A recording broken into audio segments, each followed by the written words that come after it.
Gostaria de fazer uma reflexão com vocês. Aqueles que estão aí na faixa de entre 50 e 60 anos, ou mais, provavelmente viveram e conseguiram ver dois ambientes bem distintos de pais. Duas posturas bem antagônicas, bem diferentes, bem distantes.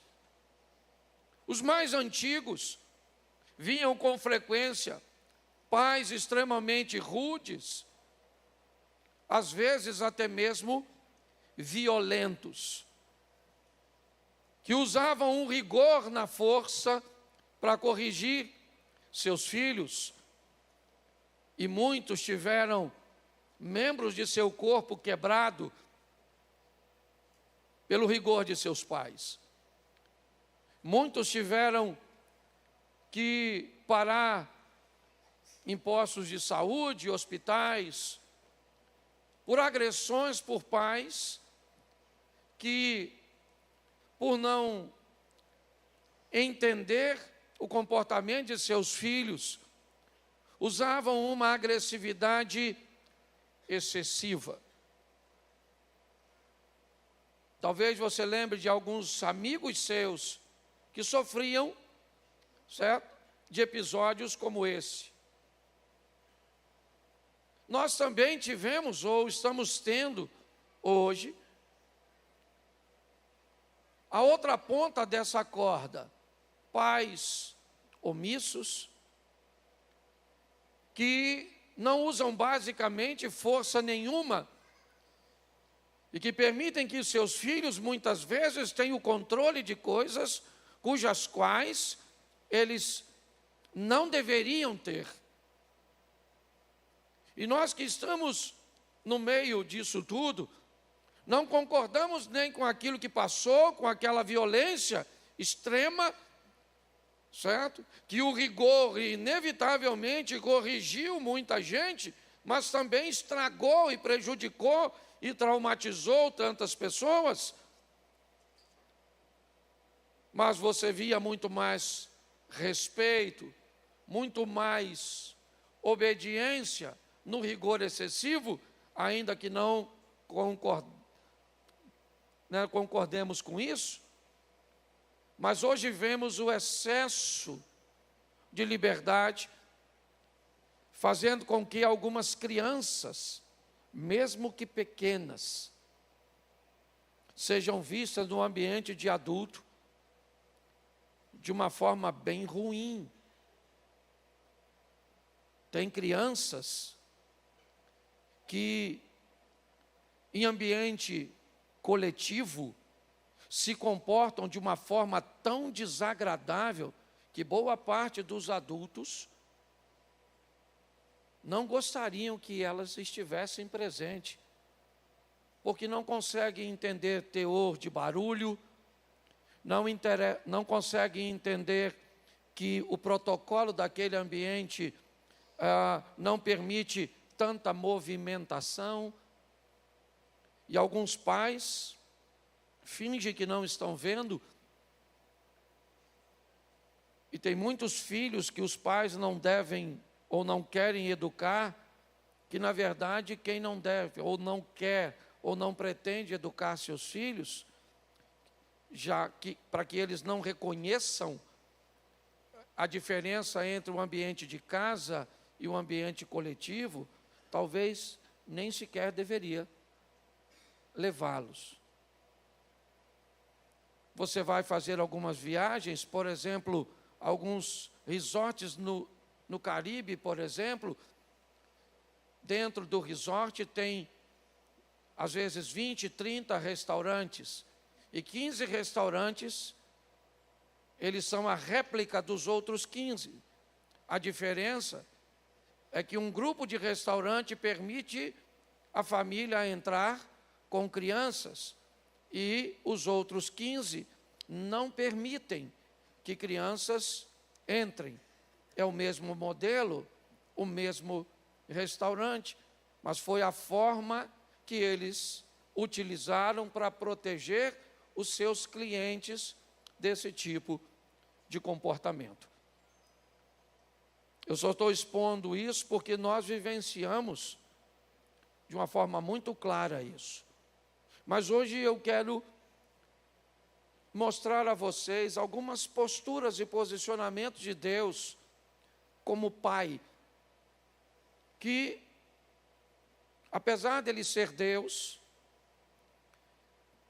também enfrentou a rebeldia de seus filhos.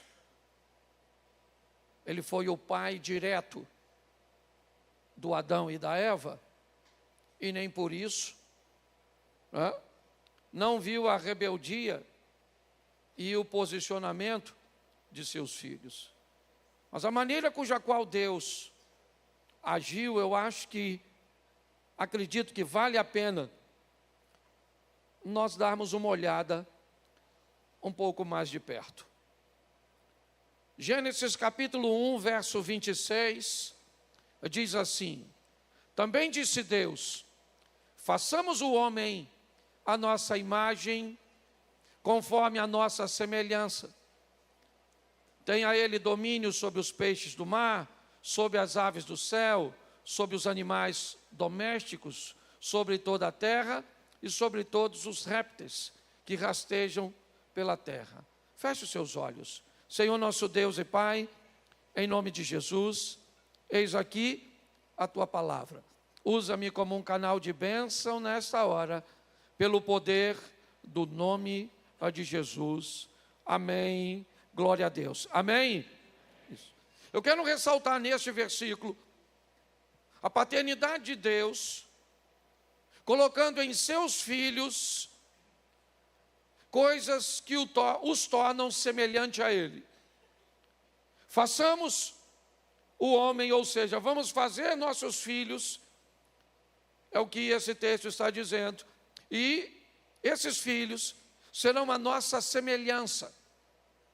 Quem olhar para essas crianças, quem olhar para esses filhos, conseguirão enxergar neles características de seus pais.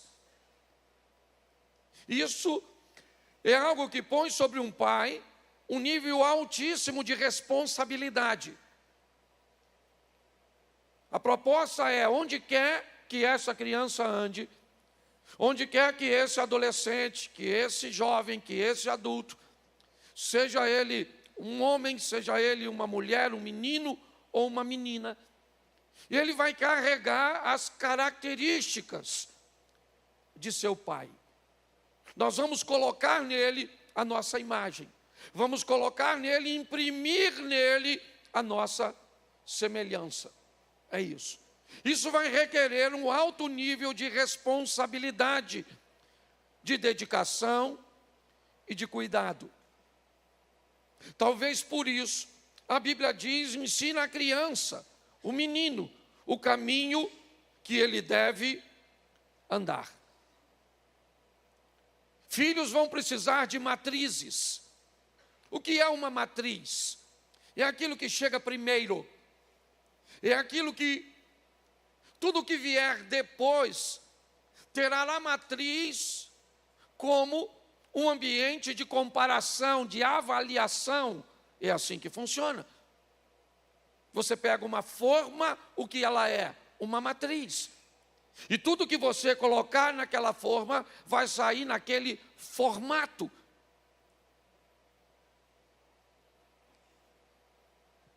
Nós estávamos fazendo esse teto aqui. E eu estava aqui ajudando a cortar essas luminárias, o buraco para essas luminárias. E aí eu fiz uma matriz para cortar.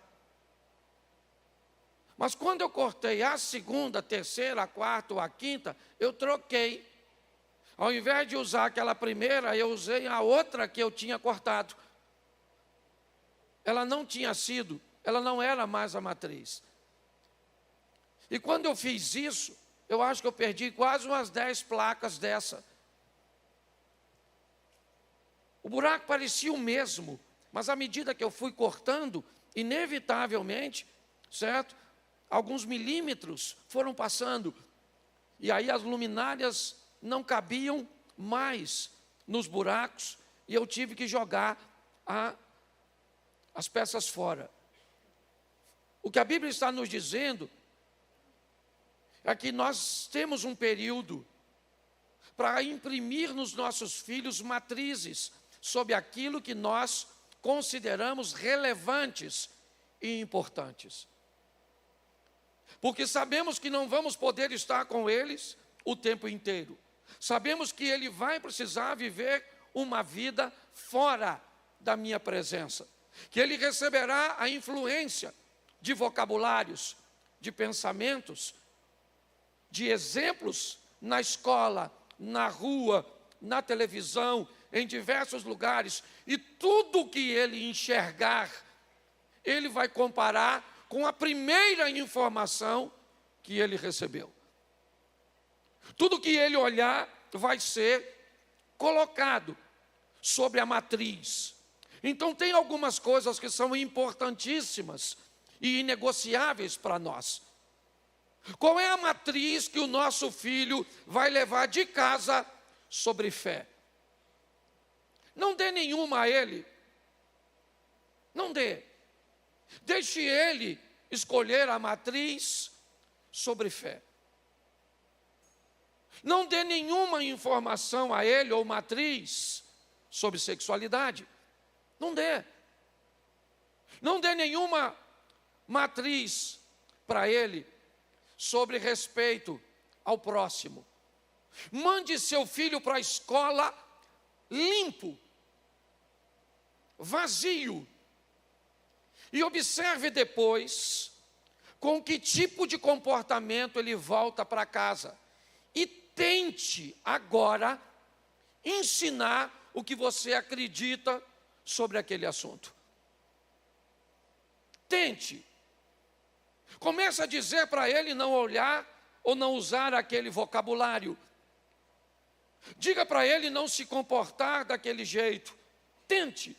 Tente fazer e você vai descobrir que alguém colocou na mente do seu filho algo sobre aquele assunto primeiro que você.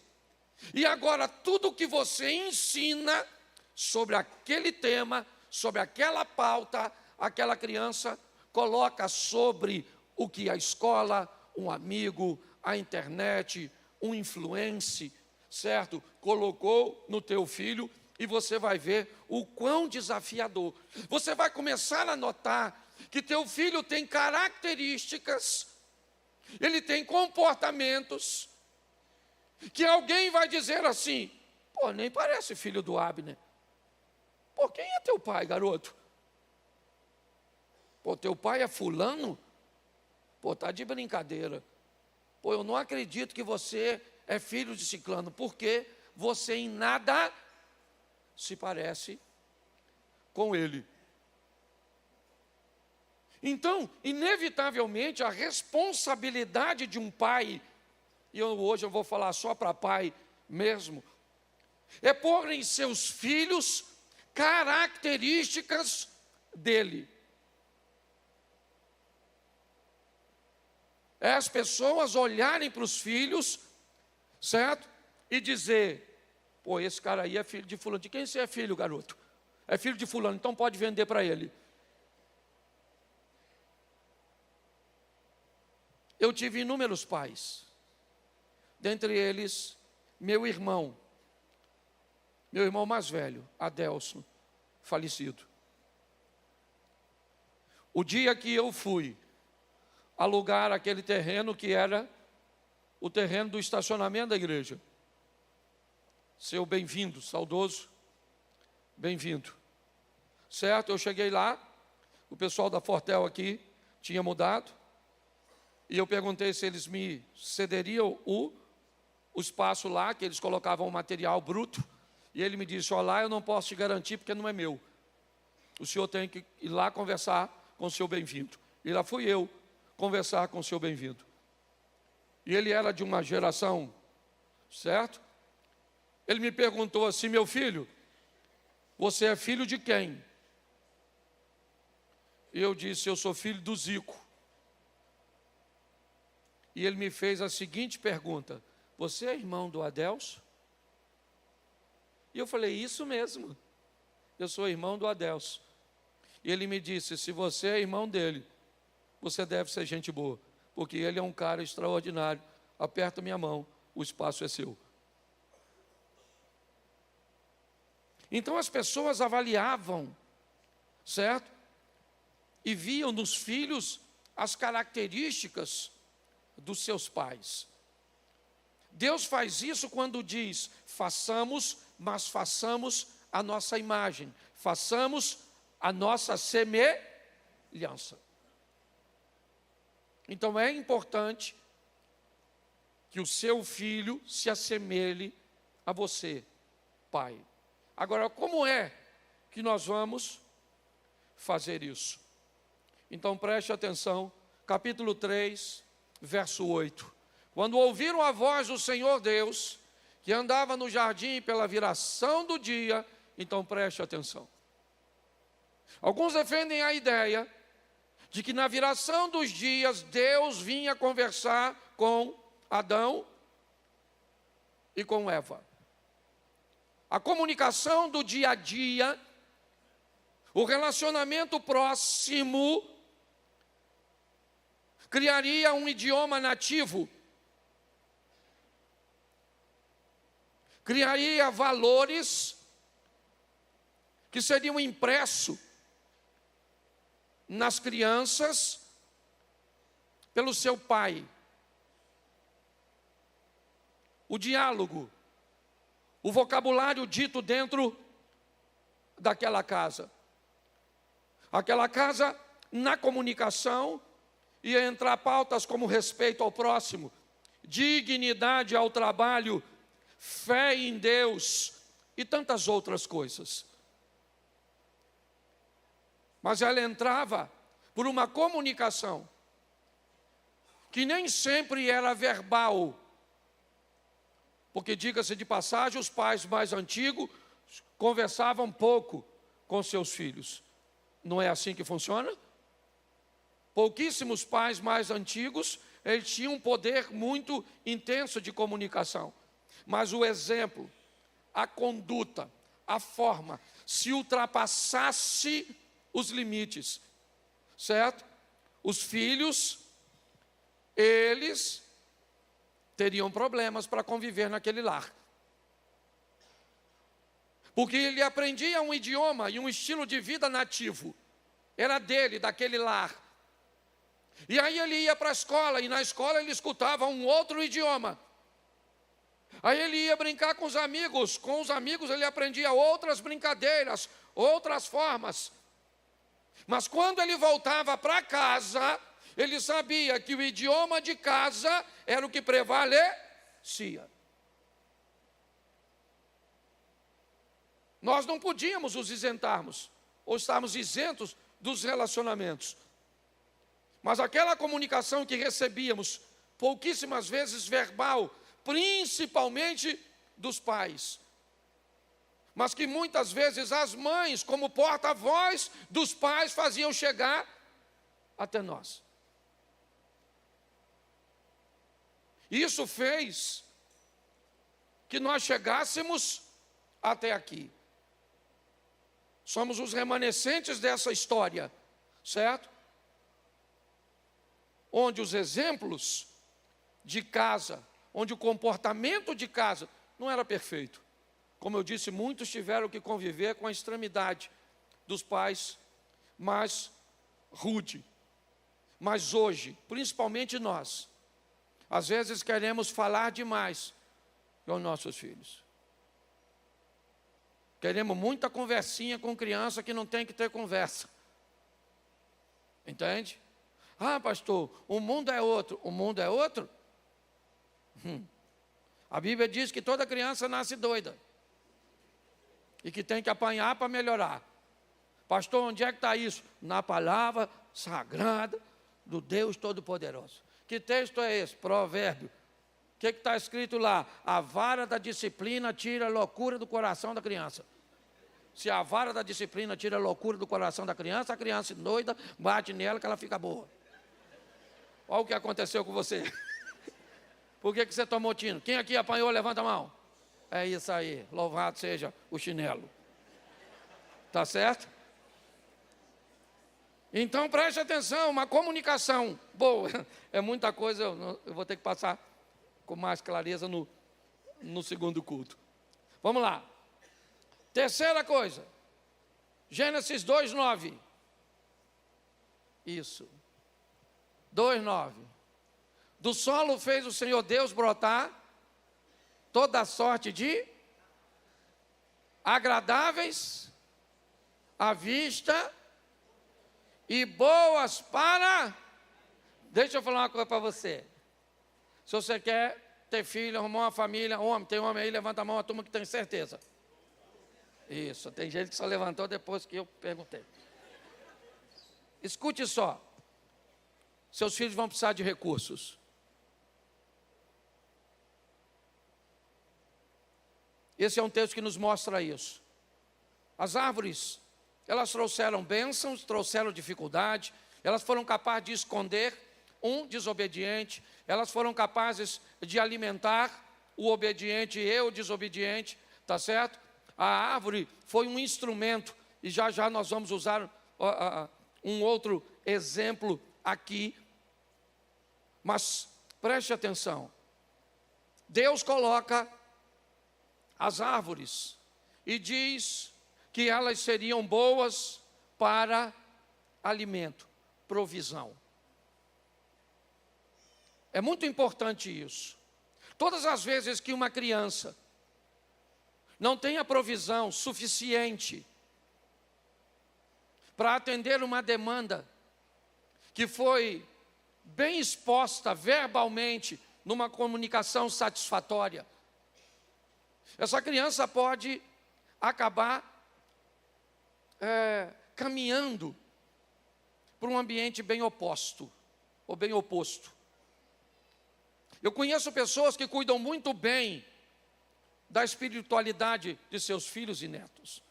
Mulheres que são capazes de ir para a igreja, orar por seus filhos, pelos seus netos, e principalmente mulheres fazem isso. Mas quando esses meninos se deparam com necessidades básicas e eles não têm, muitos deles acabam descambando para o crime.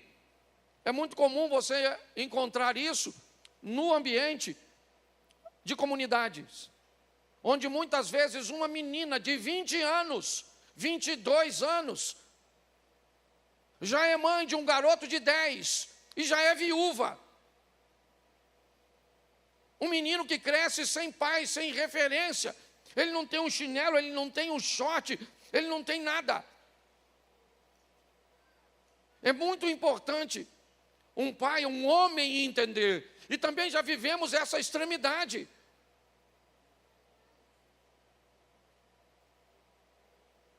Já vivemos um homem, ouvimos um pai que controlava tudo e vemos hoje um pai que não quer controlar nada. Os recursos são importantíssimos para que uma criança viva bem. Um filho tem que ter característica de seus pais ou de seu pai. Um filho tem que viver debaixo de uma comunicação, seja ela verbal ou não verbal. E um filho tem que ver seu pai trazer recursos para casa. Parece uma visão machista, mas não é. É algo extremamente importante. Mas presta atenção como Deus fez. Ele colocou a árvore no jardim. Ele colocou o fruto na árvore, mas quem colheu do fruto, e o texto é bem claro, o homem foi designado a lavrar e a cuidar daquilo. Ou seja, o próprio Deus vai dar aos seus filhos condições de ter, mas cabe a eles cuidar e fazer por onde. Muitas vezes hoje, quando o pai tenta jogar um pouco mais duro para fortalecer o comportamento de seu filho, às vezes ele sofre com a intervenção da mãe, impedindo o pai de trazer uma postura, certo? Um pouco mais forte. Quer para o rapaz, quer para a moça, mas principalmente para o homem. Então, recursos, eles são muito importantes. Um homem tem que colocar recursos dentro de sua casa. É importante que seus filhos, seja uma menina, seja um menino, tenha orgulho de ver seu pai trabalhando, certo? Fazendo, agindo para trazer recursos para dentro de sua casa. O quarto, capítulo 2, verso 25. Ora, um e o outro, o homem e sua mulher, estavam nus e não se envergonhavam. A nudez aqui, eu não quero colocá-la como uma nudez física, simplesmente. Eu quero falar de transparência. Um lar onde as pessoas podem andar nuas. Um pai que permita que a sua filha fique nua perto dele. Seu filho fique nu e não é sem roupa. Não entenda isso. Um pai que que a filha possa ser transparente, dizer o que está pensando, chegar em casa e narrar algumas coisas cujas quais o padrão recebido em casa foi diferente do que ela recebeu na escola. Uma mulher, pensa uma mãe, que pode ficar nua perto do marido, para dizer para o marido que o filho não está bem no comportamento, e sabe que esse homem vai ser maduro o suficiente para não criar um escândalo, para não bater, para não criar uma linha de exposição. Estamos assim de criança, sendo abusada dentro de casa. E a mãe não pode contar para o marido, sabe por quê? Porque tem medo do marido matar o fulano, fazer aquilo com o ciclano, e não sabe como tirar a criança desse jugo.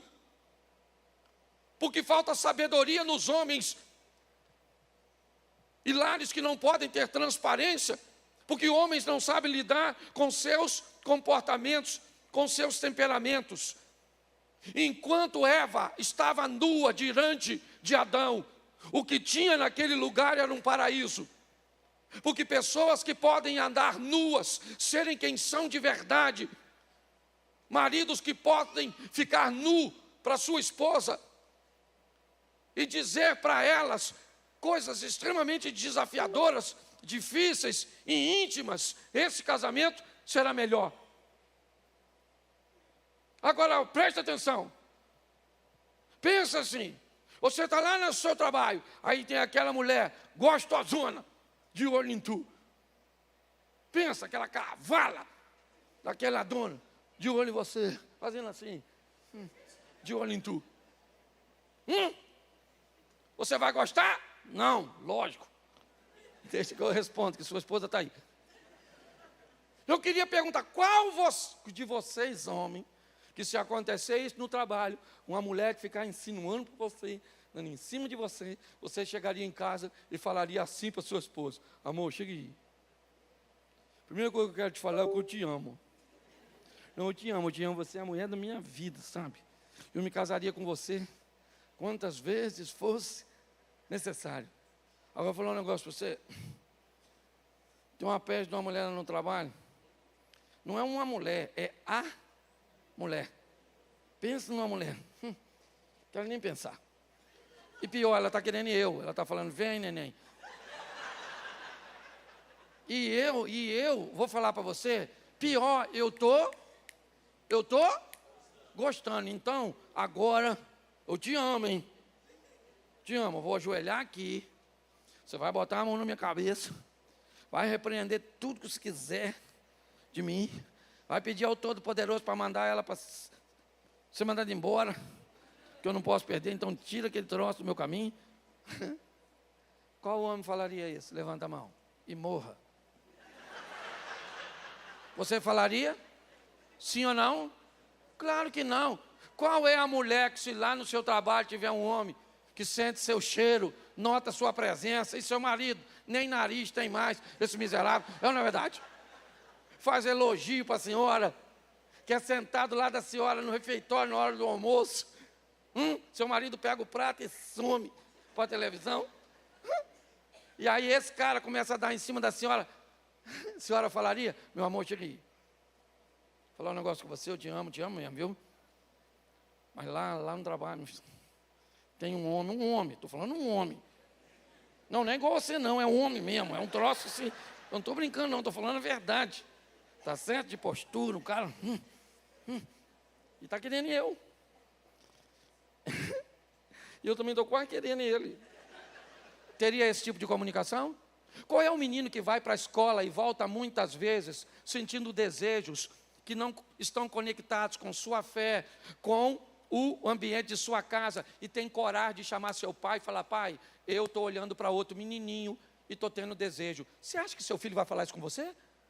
Você acha que a sua menina vai falar com você? Que ela pegou um ônibus aqui, que fez um circuito até ali, e para ela ficar muito bem na escola, ela teve que dar um beijo na boca de uma outra menina e foi fotografada, porque se ela falar desse tipo de comportamento na escola, alguém tem uma foto dela beijando outra menina? Você sabe que tem isso aqui em Xerém? Provavelmente não. Nudez. Um ambiente de transparência dentro de casa, onde uma sogra pode dizer para a nora, porque isso é muito amplo, sabe? Falar do medo de perder o menino, de perder seu filho, que ela ama tanto, agora por uma outra mulher. Que sogra que teria coragem de dizer: minha filha, você é uma pessoa sensacional, você é uma menina boa, eu gosto de você, mas eu estou com medo desgraçado de perder esse menino meu. Ele vai casar. Deixa eu explicar a você como é que funciona. O homem que eu queria que fosse embora vai ficar. E o homem que eu queria que ficasse, você está levando. Seria mais fácil, seria engraçado, você está rindo disso, sim ou não? Mas não tem transparência. A mulher não tem liberdade de ficar nua perante o marido não tem liberdade, o pai não tem liberdade para ficar nu na frente do filho, o filho na frente do pai. O texto diz aqui: e eles estavam nus, e quanto estiveram nus, o que tinha naquele lugar eram para até Eva começar a se vestir. Ô pastor, o senhor está louco? O texto que diz que ela recebe uma roupa é lá na frente, depois do pecado, sim ou não? Sim ou não? Isso, mas eu não estou falando de vestimenta física. Eu estou falando daquela árvore que Eva tinha desejo e não deveria ter, mas tinha. Ela deveria ter, mas tinha. E deixa eu explicar uma coisa para você, engraçadinho. Desejo normalmente não é para desaparecer, ele é para ser sufocado, reprimido, quando o desejo é desobediência dos valores e princípios de Deus. Ah, pastor, eu nunca deixei de sentir, e nem vai, irmão. O que você vai aprender a controlar. Então aqui hoje eu quero falar para pais: promova a nudez dentro da sua casa. Seja um homem cujo qual seu filho, sua filha, possa falar com você de forma aberta. Lógico que dentro de uma linguagem deles. Se você notar que às vezes a conversa é muito íntima, é uma coisa, certo, que pode amanhã gerar um problema para você, chame sua esposa.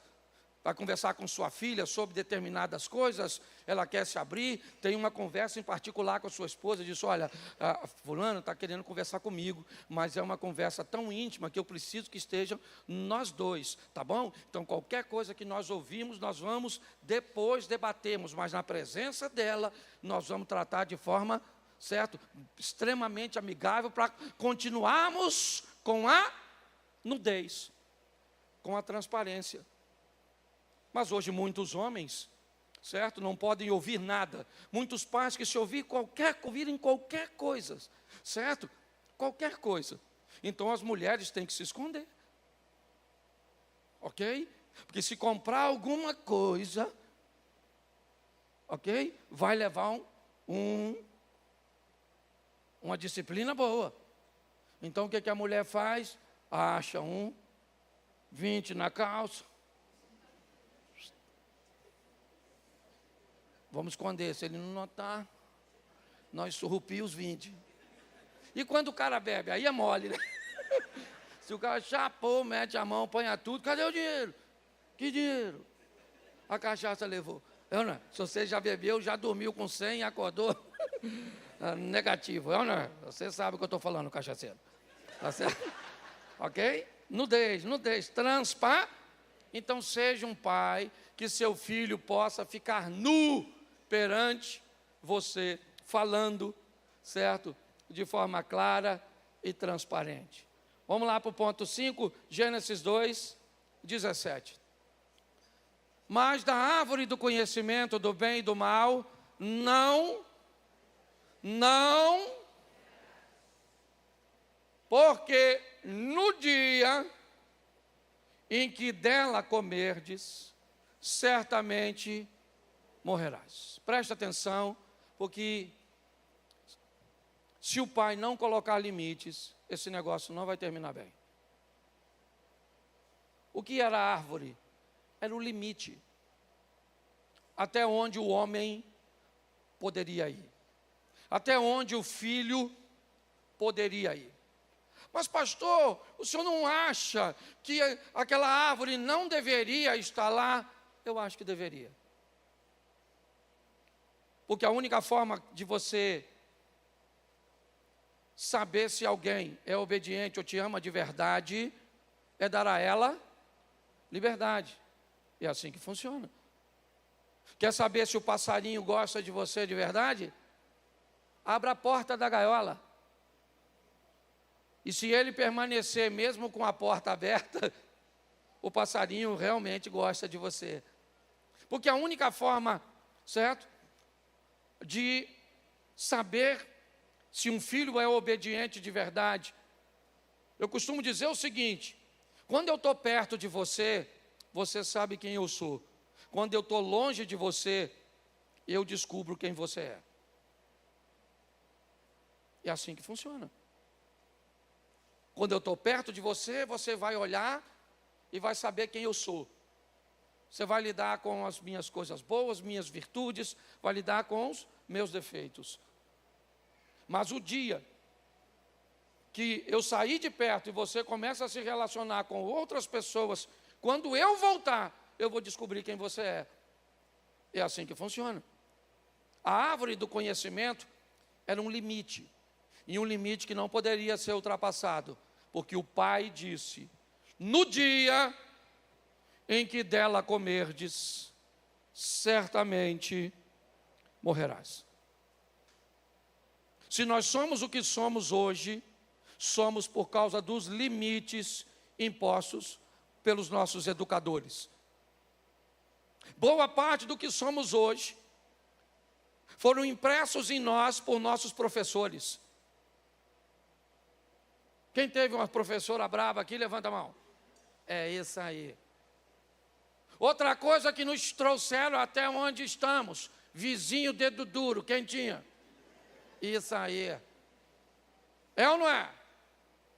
E outra coisa, na nossa casa tinha uma voz passiva e uma ativa. Normalmente a passiva era da mãe. Uma voz que se tornava comum: vai tomar banho, vai tomar banho, vai tomar banho, menino, vai tomar banho, menino. Vai tomar banho, seu pai está chegando, vai tomar banho, vai tomar banho. E quando o pai chegava? José, já falei que esse menino vai tomar banho, esse menino não toma banho de jeito nenhum. O que José falava?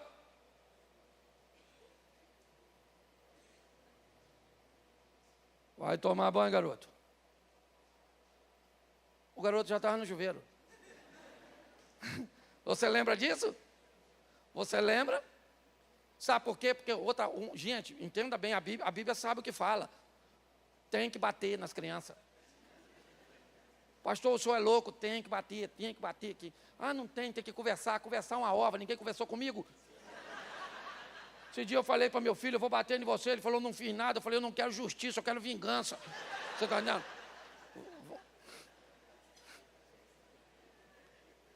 Você está rindo, mas o assunto é sério. Ok? Limite, umas crianças sem limite. E uns pais: eu vou aí. Ah, menino, se eu for aí... A criança pensa, nossa, se vier aqui...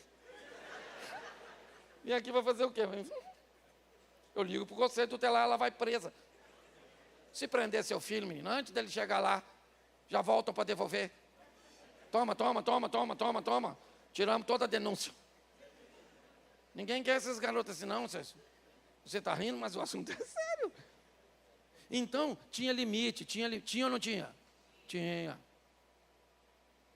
Dormia na casa dos outros? Claro que não. Lembra, você chegava com... Quem é daquela época? Chegou em casa, a mãe ia na mochila. Isso é para quem tinha, porque quem tinha mochila era rico. Nós tínhamos sacola de arroz de 5 quilos. Quem aqui levava os cadernos na escola? Levanta a mão, que tem gente que não sabe o que é isso não, levanta. Isso, um bornal, isso aí. Certo? Botava na sacola e quando um amigo queria, assim, vandalizar sua mochila, feita de saco de jornal, ele pegava a unha e ia assim, ó. Aí fazia aquela trenzinha assim, ó. Aí você tinha que ir para casa, trocar de mochila, mas dava para trocar com muita facilidade. É ou não é? Quem aqui, um irmão ia na parte da manhã, com um quichute, e ele voltava e trocava no meio do caminho. Levanta a mão. Isso aí. Eu fui criado num ambiente que eu descobri que o pobre não troca de roupa, é a roupa que troca de pobre. Falei isso aqui ontem. Era ou não era? Mas a turma tinha limite. Respeitava a filha dos outros? Sim ou não? Sim. Mais velho, respeitava? Sim ou não? Isso. Limite. Tinha hora para chegar? Tinha hora para... Pastor, meu menino deve ser doente. Ele só dorme 1, 2 horas da manhã. Doente é a senhora e o senhor. Esse dia alguém veio pedir para me arrumar psicólogo para o filho. Eu falei, quantos anos tem seu filho? 5. Eu falei, minha senhora, eu tenho um psicólogo para a senhora quer? Toma vergonha na cara. Eu não estou te dizendo que tem criança doente. Doente é doente. Aí, remédio, terapia. Mas a maioria se vê com isso. Exemplo negativo. Então bate nessas crianças. Pastor, o senhor é doido. Sou doido, tá filmando? Bate. Pronto, falei. Tá certo? Estabelecer limites. É assim que funciona. Limite é bom, sim ou não? Sim. Mentiroso. É lógico que não é bom, mas tem que ter. É ou não é? Tem que ter hora para dormir, tem que ter hora... Ah, meu filho não levanta. Não levanta? Moe a cama dele. Com a água gelada, que eu quero ver se ele levanta ou não levanta. Pastor, o senhor está ensinando o quê? Vão assistir isso. Eu não faço mais, que eu não tenho. Então meus crimes estão tudo... Expirou. Prescreveu, já sou um, certo? Mas é assim, limite, Deus falou, se comer, vai morrer, vai ser expulso, sim ou não? Eles comeram? Comeram? E aí, o que aconteceu? Eles foram expulsos. Eu gosto desse exemplo, placa, lembra, já falei isso aqui, placa e... Me ajude aí aquilo que multa. Radar. São 2 modelos de pai. Tem o pai plaquinha. O que é um pai plaquinha? Você vai aqui, você vai pegar o sentido de Belo Horizonte. Aí está lá, 80 quilômetros. Você está com o seu BMW. Certo? 300 cavalos. Na placa de 80, você passa quanto? Você passa quanto? Fala comigo aí, ó, motorista. 120, rapaz. Não! E a plaquinha? 80, você? Dane-se. 80. Olha o carrão cotou. 80. Aí chega no radar, o radar fala assim, aqui é 40, maluco. Você passa quanto no radar? Você não passa 120 não? Você passa quanto? Aí você freia. Você está com raiva, sim ou não? Mas você freia?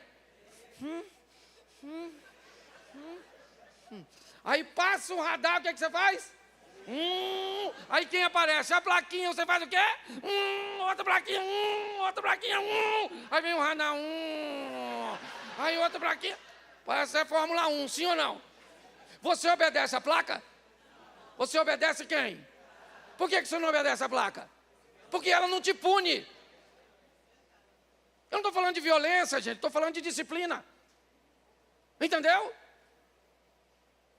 É assim que funciona. Mas hoje, nós estamos tão longe dos nossos filhos, né? Tão longe. Você sai para trabalhar de manhã, ou de noite, encontra esse menino lá uma vez ou outra. Esse dia um cara encontrou o filho dele na sala, falou, quem é você, garoto? Ele falou, sou eu, pai. Nossa, o menino cresceu, já está com 15. A última vez que vi, estava com 4.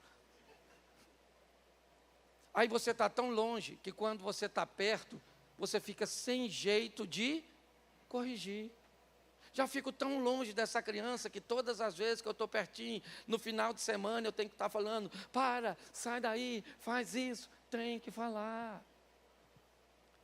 Certo? As crianças precisam sofrer, porque preste atenção, capítulo 3, verso 23, está aí, ó. O Senhor Deus, por isso, os lançou fora do jardim do Éden, a fim de lavar a terra que fora tomada. Pronto, saiu. Sabe quem é esse aqui? É o amor. Porque Deus é amor, mas não é só amor, não. Ele também é justiça, é fogo consumidor. Ele é pai.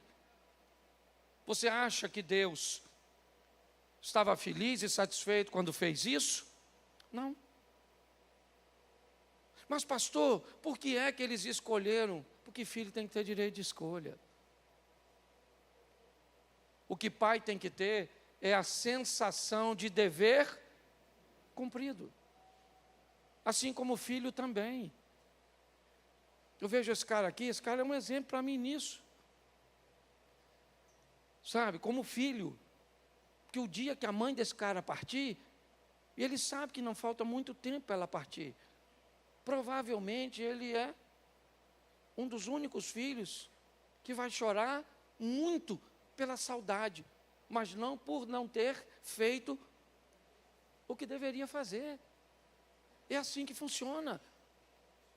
Então, saiba de uma coisa, quando o teu filho for bem sucedido, vai valer toda a chinelada, todo o castigo, vai valer toda a rigidez.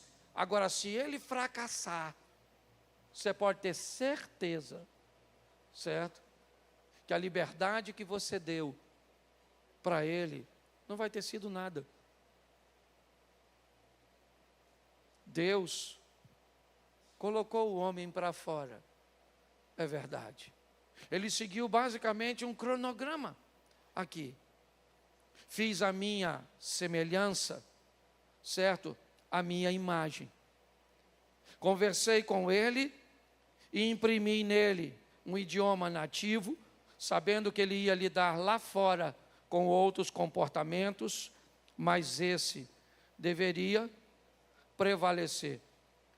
Dei a ele os recursos, mas também dei a ele a missão de tirar dos recursos que eu dei, certo? Com responsabilidade, ok?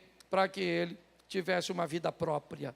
Dei a ele condições de estar nu diante de mim e diante das outras pessoas. Dei a ele os limites, certo? E ensinei aquilo que não deveria ser ultrapassado, porque se assim fosse, teriam que lidar com o resultado de suas escolhas. Sofreram a correção, a desobediência, é verdade. Mas o texto diz, e no último ponto, o pai.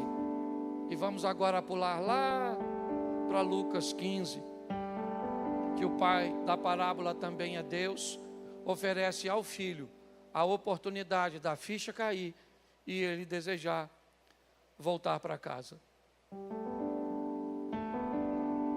A melhor coisa que você pode fazer para o seu filho, papai, em primeiro lugar, é amar e respeitar a mãe dele. Nada é mais precioso para um filho do que ver uma mãe honrar o pai, um pai que honra a mãe. Eu posso lhe dizer isso, porque eu não tive. Muitas vezes eu chegava na casa de amigos, e aí ele ia sair comigo, e quando eu chegava, que ele ia sair, a mãe dele perguntava: comeu, meu filho? Vai botar numa camisa, meu filho? Que horas você vai voltar, meu filho? Quem é esse garoto que está indo com você, meu filho?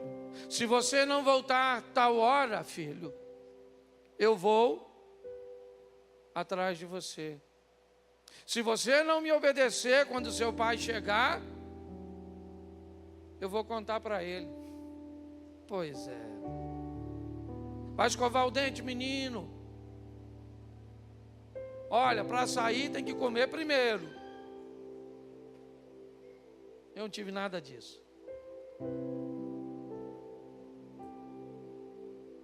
Na maioria das vezes, quem lavava a minha roupa era eu. Na verdade, naquela época, todas as vezes. Se eu tomei banho, bem. Se eu não tomei, também não ia fazer diferença. Se eu escovasse o dente, estava tudo certo.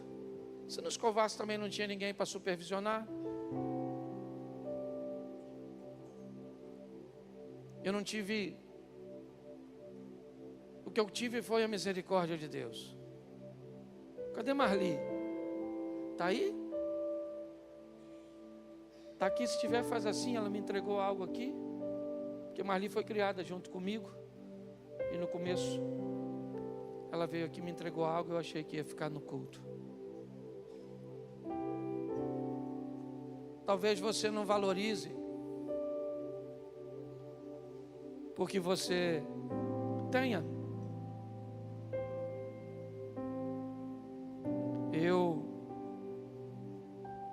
tive muita dificuldade para lidar com o casamento do meu filho mais velho, porque eu ainda levantei durante alguns meses para procurar ele na cama, com aquela sensação de que ele não tinha chegado. Cuidado com o que você faz com a mãe de seus filhos. São mensagens irreparáveis. Pergunte à sua filha se ela gostaria de se casar com um homem igual a você. Ou melhor, pergunte a você se você gostaria que sua filha casasse com um homem igual a você. Eu não tive nada disso. Me converti no Salmo, bota aí por favor, 27:10. Esse foi o Salmo que salvou minha vida. Salmo 27. Porque se meu pai e minha mãe me desampararem, o Senhor me acolherá. Foi aqui que eu descobri que eu podia sobreviver a uma vida sem as coisas mais preciosas que um ser humano pode ter depois de Deus: um pai e uma mãe. Esse texto, junto com o profeta que diz: pode uma mãe se esquecer de um filho que amamenta, mas ainda que ela venha esquecer, eu, o Senhor, jamais me esquecerei de ti.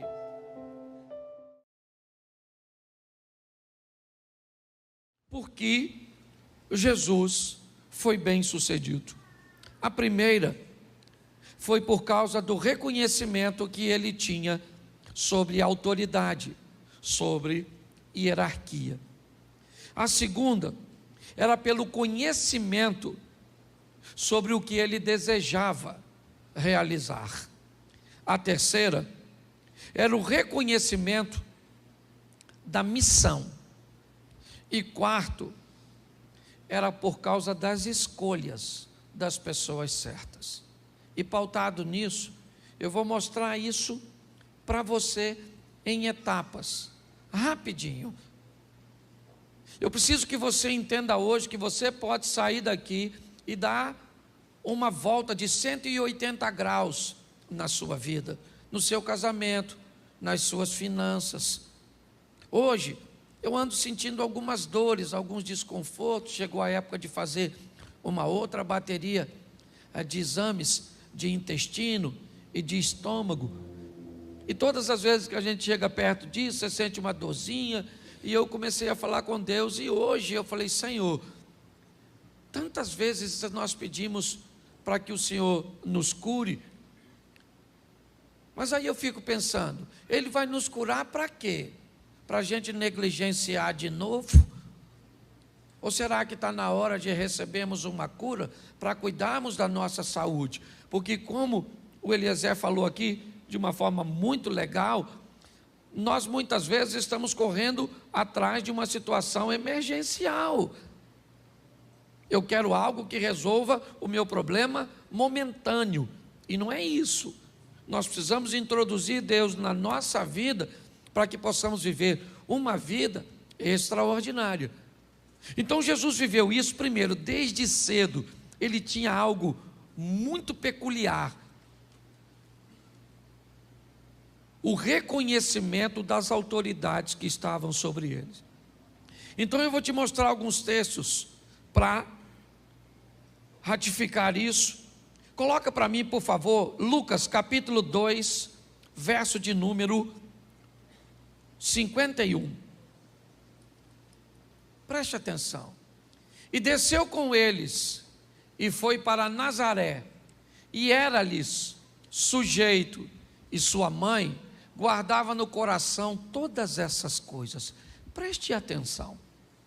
A primeira autoridade que o Filho de Deus foi colocado foi a autoridade, ou a primeira autoridade que todo ser humano é colocado sobre os seus responsáveis, na maioria das vezes, seus pais. Eu quero lembrar a você que Jesus é o Filho de Deus e sabe disso. Isso nunca foi uma dúvida na cabeça dele. Mas o texto em que eu coloquei na tela, Jesus tem 12 anos de idade, ele é uma adolescente. E um adolescente já costuma ter um comportamentozinho meio rebelde, ainda mais sendo menino, achando que é dono do seu próprio nariz. E pior, Jesus sabe que é o filho de Deus. Tem gente que porque é filho de político, acha que é alguma coisa. Porque é filho de pai rico, já acha que foi alguma coisa. Tem gente até que acha que é filho de pastor e pode dar carteirada na igreja. Você imagine ele sendo filho de Deus. Mas olha, ele fica 3 dias, está perdido dos pais. José e Maria chegam no templo e vão logo dando uma dura nele. Ô menino, está morrendo de preocupação com você? Porque mãe é mãe, queira do filho dos outros ou do filho de Deus. Maria já chegou logo enquadrando, puxando o chinelo e falou: para casa, garoto. Ele falou: você não devia estar preocupado, eu estava aqui tratando das coisas do meu, mas não falou isso com abuso, ofendendo, não. Mas o mais interessante é que quando José e Maria botam Jesus para casa, o que ele faz? Vai. Ele poderia falar: ó, como é que fala comigo? Está pensando que eu sou quem? Filhinho seu aí qualquer? Eu sou o Jesus, o Salvador. Não, ele falou, essa aqui quem é? É minha mãe e meu, e eu reconheço a autoridade deles. Você quer se dar bem na vida? Comece reconhecendo a primeira. Ah, mas o meu pai e minha mãe. Não interessa, pode ser bom, pode ser ruim, mas foi quem está na sua vida. Às vezes é tão ruim porque você corre o risco de ser pior que eles. Então eles precisam ser ruim para melhorar você. Que tem uns pais que são ruins para melhorar os filhos. Porque olha que coisa louca. Tem filho que é filho de gente boa e fica ruim. Tem filho que é filho de gente ruim. Parece que trocaram de pai. Então aprenda uma coisa.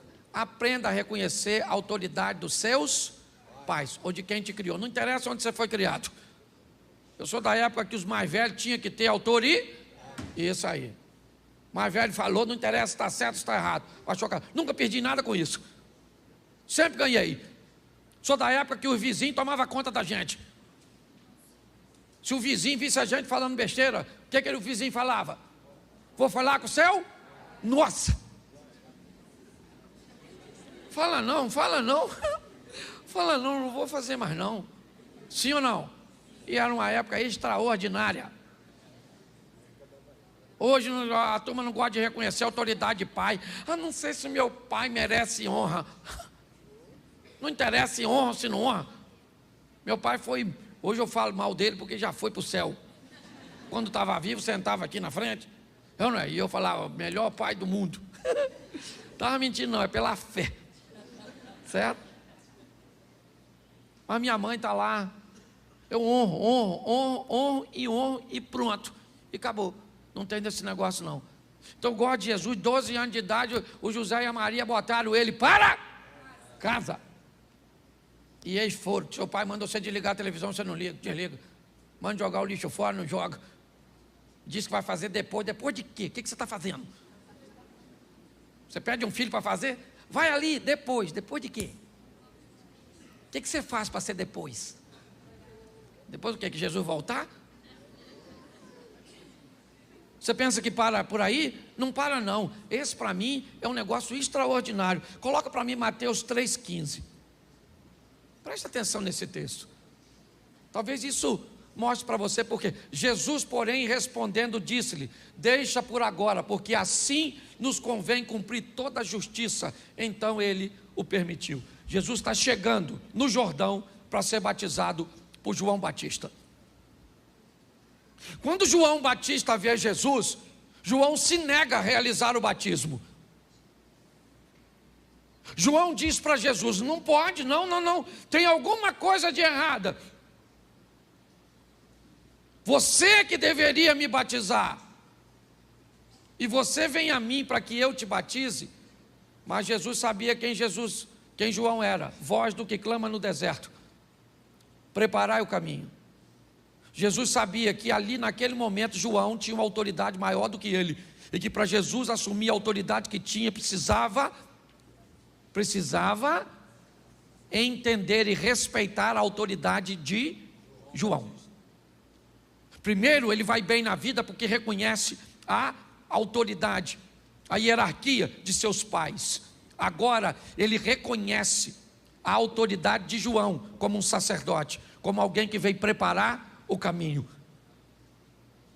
Ele poderia ter chegado, João batizando todo mundo, e ele diria: vem aqui, João, quem vai batizar você sou eu. Mas não, porque a autoridade não faz de você pequeno, muito pelo contrário. Reconhecer a autoridade transforma você em uma pessoa muito maior do que na verdade você é. Hoje nós vivemos uma crise de autoridade, ninguém quer obedecer ninguém. Você não quer obedecer os mais velhos, você não quer obedecer lei de trânsito, você não quer obedecer polícia, você não quer obedecer nada. Nós vivemos uma crise. É para desobedecer, nós estamos dentro. Então Jesus obedecia, está lá, João, ele diz para João: não, você me batiza. Aí João foi e batizou, senão ele não faria. Por quê? Porque Jesus reconhecia a autoridade eclesiástica. Quer outro? Vamos lá, Mateus 22, 21. Mateus capítulo 22, verso 21. Disseram-lhe eles: de César. Então ele lhes disse: dai, pois, a César o que é de César, E a Deus o que é? Preste atenção. Estão perguntando a Jesus se ele paga impostos. Deram uma moeda. E Jesus disse: a imagem de quem está nessa moeda? Ele disse: do César. Ele disse: então dá a César o que é do, e dá a Deus o que é. Na moeda estava a imagem de quem? E no homem está a imagem de quem? Então o que ele está dizendo? Dá a César o que é de César e dá a Deus o que é de... Sabe o que ele reconhecia? Autoridade política. Ele reconhecia. Havia um reconhecimento, e muito mais do que reconhecer, ele respeitava. É importante nós entendermos isso. Não interessa, irmãos. Todas as vezes, hoje, eu fui de manhã a Tanguá resolver um assunto. E quando eu fiz o retorno ali em Itaboraí, em Manilha, estava bem engarrafado.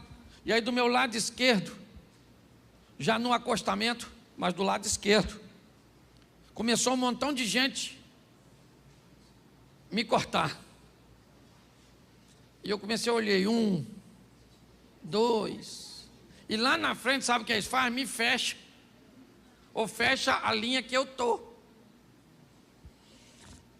E aí, começou a me dar uma vontade de ir para lá. Era errado, sim ou não? Sim. Mas todo mundo estava fazendo? Sim. Mas se todo mundo faz errado e eu faço também, fica certo? Não. Não. Mas em todo momento nós somos impulsionados a desobedecer, a esquecer algumas coisas. Jesus não, obedecia os pais dele. Devia ser legal obedecer? Não obedecia. Seria mais honroso para ele chegar no Rio Jordão e batizar João e ganhar popularidade, sim ou não? Mas ele fez? Se submeteu. Agora ele está se submetendo a uma autoridade de César. César não era uma pessoa, o nome não é César, ok? César era um cargo, que isso fique bem claro. Aqui provavelmente Augusto ocupava o cargo de César, o imperador. O que Jesus está mostrando é que apesar de ser a maior autoridade, ele era capaz de reconhecer a autoridade das pessoas, e era isso que fazia dele grande. É importante nós entendermos, o sucesso de Jesus vem de entender o que é uma hierarquia. Hoje talvez você não consiga entender a hierarquia do seu gerente, de alguém que está sobre você, porque tem gente que tem dificuldade de lidar com o relacionamento vertical. Basta ter alguém acima de você que você não se submete, e basta ter alguém abaixo de você que você pisa. Nós temos que aprender a lidar com isso. Esteja abaixo, esteja no nível horizontal ou acima, eu tenho que aprender a lidar com pessoas. É a hierarquia da vida. Às vezes eu coloquei aqui no evento, no último evento que teve, pais e filhos. Quem estava dirigindo era o Osias. O evento não era meu, era do Osias. Era ele que estava dirigindo. E aí eu perguntei a ele ali, quanto tempo eu tenho para pregar? Ele falou, você é o pastor, você prega o tempo que você achar. Eu falei, hoje eu não sou o pastor, hoje aqui você é uma autoridade sobre mim. Ué, funciona desse jeito. A gente estava na marcha para Jesus. Eu queria que o pastor Silas fizesse uma coisa. Fui falar com o pastor Silas, ele falou comigo, Cláudio, mas eu sei que tem que fazer. Eu falei, o chefe hoje sou eu ou é o senhor? Ele falou, não, o chefe é você. Eu falei, então faz. Ele fez a mesma coisa que você, sorriu e fez. Você consegue entender? Entende? Quando você reconhece, acabou, querido.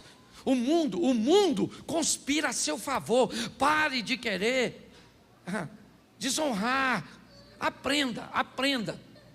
Que todas as vezes que alguém é mau, todas as vezes que alguém faz errado e faz com que você faça errado também, ele é seu discipulador.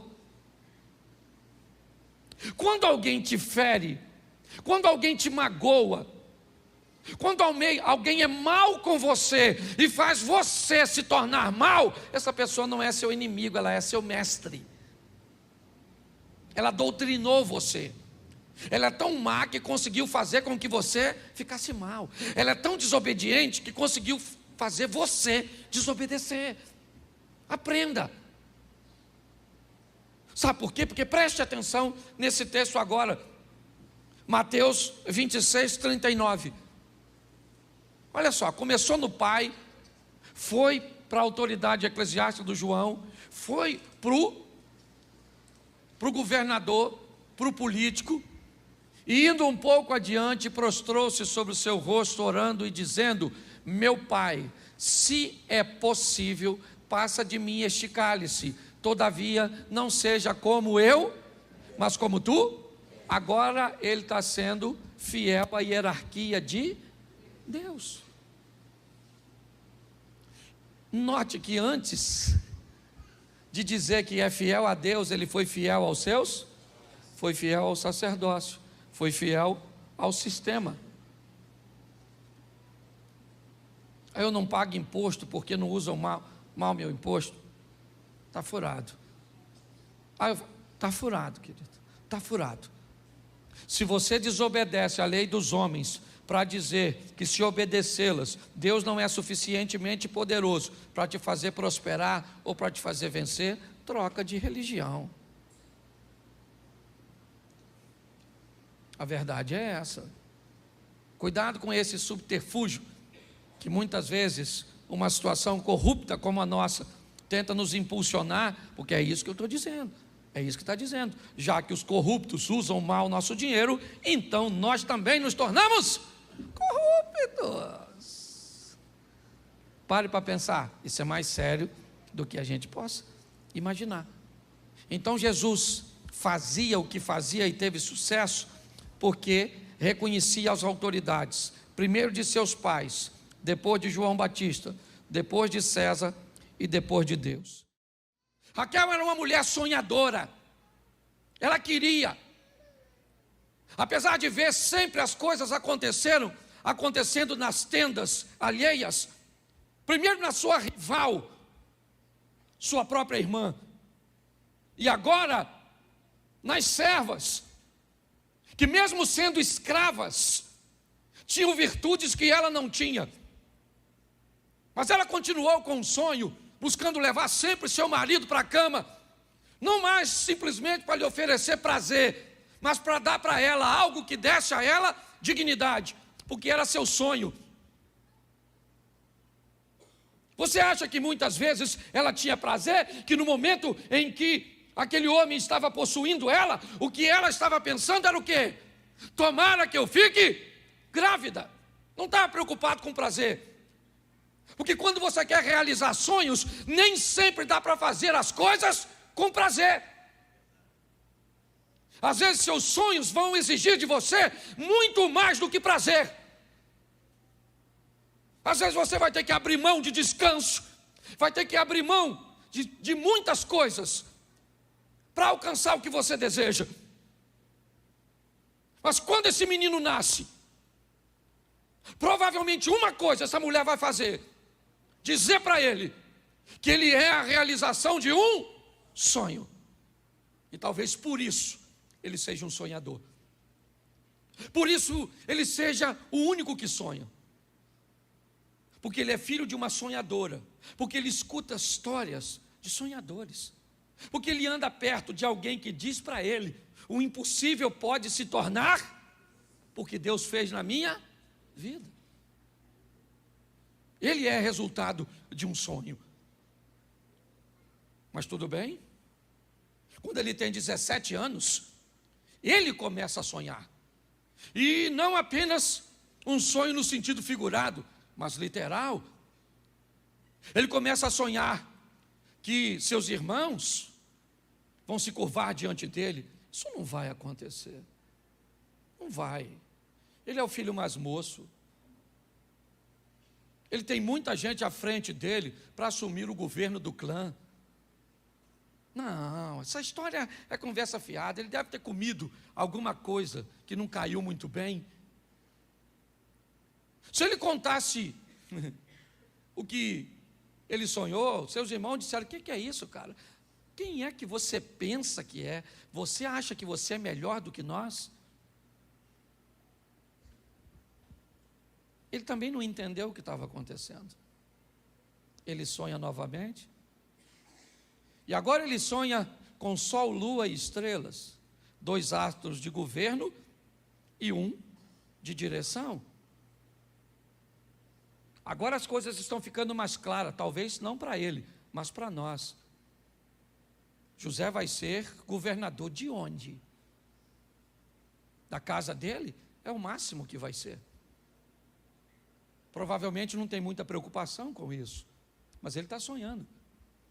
Vivendo num ambiente que não é dos melhores. Sim, é isso. Ele está ouvindo histórias e uma perspectiva de algo grande, mas vivendo no meio de gente que pensa pequeno.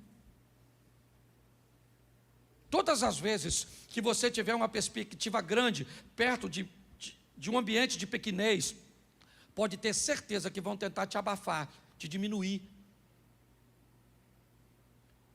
Porque muito pior do que você se tornar grande, é você se tornar grande perto de alguém pequeno.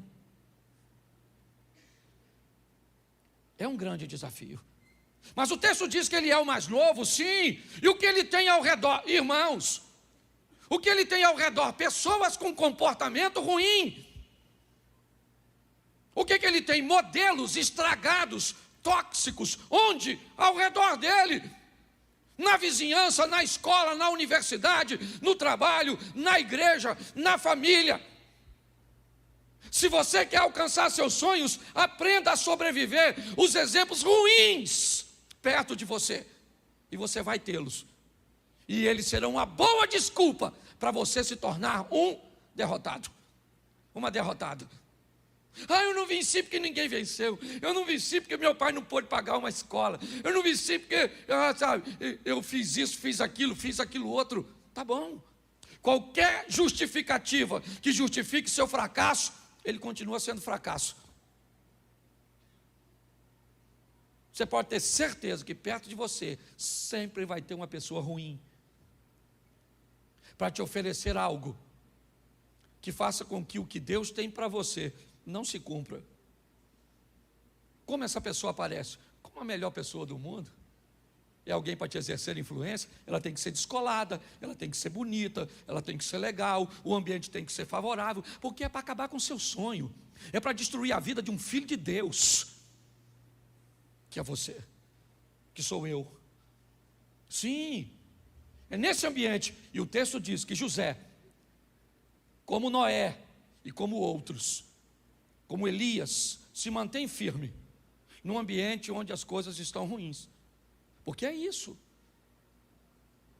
Vamos criar um ambiente global. Pense o que todo mundo está pensando. Fale o que todo mundo está falando. Veja o que todo mundo está vendo.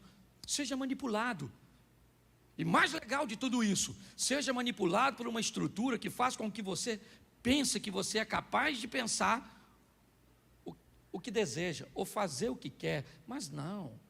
O verde que você usa hoje e que está na moda, não foi decidido por você.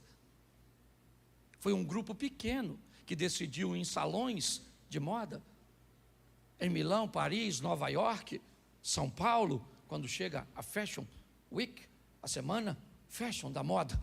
É isso.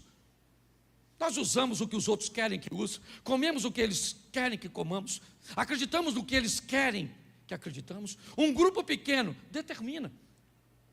E somente os que veem, e aliás, hoje tem tanta gente andando na contramão, que quem está andando hoje na mão certa, é que parece que está errado. Hoje qualquer coisa que vá em confronto com a opinião de massa, é discurso de ódio. Não existe mais a expressão, ou me expressar, não existe mais. Se eu me expresso de uma forma que não condiz com o pensamento pré-programado, eu sou fascista ou fascista. Eu sou retrógrado, ultrapassado, eu sou isso, eu sou aquilo. Eu tenho que aprender que eu estou no meio de um povo. mas eu preciso saber como vou me comportar com ele. Se você não sabe se comportar bem na universidade, não vá para ela. Se você não é capaz de se comportar bem no ambiente, e se ele pode te corromper, se você não tem maturidade, não vá. Essa é a grande verdade. José é alguém que sobrevive tudo isso, mas ele está pressionado. Ele está pressionado por quê? Porque ele não cumpre o padrão. Ele é a exceção, a regra. Ele tem 10 irmãos e uma irmã até o presente momento. Não sei qual era o comportamento de Diná, mas Rubem, Simeão, Levi, Judá, Isacar, Zebulum, Gade, Azer, todos eles, menos Benjamim, que vai nascer depois. Mas ele entendeu que ele era alguém diferente e pronto. Sim, se você é diferente, vão te chamar de feio. Sim, é a história do pato. É a história do patinho, que nunca foi pato, mas que como vivia como patos, precisava parecer com pato. Mas ele nunca foi pato, ele sempre foi cisne. E como cisne, ele era feio, porque ele era diferente. É isso. Você vai para um lugar onde tem um protocolo, se comporta diferente. Você é feio. Você é isso, você é aquilo, é esse. O ambiente é o mesmo, gente. Porque a Bíblia, ela se atualiza, sabe? É que o seu celular pede atualização. E a Bíblia não precisa. Ela se atualiza por si mesmo. O livro mais atual, a Bíblia é mais atual que o jornal de amanhã, se você quer saber. E assim, é nesse ambiente. E nesse ambiente, esse cara não vai a lugar nenhum. Então Deus diz, não dá para ficar mais aí. Porque eu mudei a vida de Abraão assim, eu mudei a vida de Ruth assim. Todas as vezes que eu quero mudar a vida de alguém, eu preciso tirar gente que não cabe na sua vida, pelo menos no momento atual.